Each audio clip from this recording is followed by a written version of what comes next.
குபேரனுடைய ஆசி பெற்ற 4 ராசிக்காரர்கள் உண்டு. செல்வத்தை வச்சுதான் ஒருத்தருடைய வாழ்க்கை தீர்மானிக்கப்படுகிறது. பணம் இருந்தா எனர்ஜியா இருப்பான், பணம் இல்லாட்டி அலர்ஜியா இருப்பான். பாதி பேர் வாழ்க்கையில பண கஷ்டம் வராமல் இருக்க எல்லாருமே விரும்புறாங்க. பணம் சம்பாதிக்க சில பேர் கடினமான உழைப்பை போடுவாங்க, சில பேர் அசால்ட்டா பணத்தை சம்பாதிச்சிருவாங்க. மூளையை பயன்படுத்துகிற எல்லாருமே முதலாளியாக இருக்காங்க, கை காலை பயன்படுத்துகிற எல்லாருமே தொழிலாளியாக தான் இருக்காங்க. 4 ராசிக்காரர்களுக்கு பணம் கொட்டிக்கிட்டே இருக்கும். குபேர ராசி, ரிஷபம், கடகம், அதுக்கப்புறம் பார்த்தீங்கன்னா துலாமுக்கு அப்புறம் தனுசு. இந்த 4 ராசிக்காரர்கள்கிட்ட பணம் எப்பவுமே இருந்துகிட்டே இருக்கும் அப்படின்றாங்க.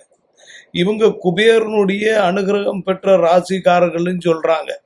இதுல உங்க ராசி இருந்தா நீங்க யோகக்காரரு, அதிர்ஷ்டக்காரரு, குபேரனுக்கு சொந்தக்காரர்னு அர்த்தம்.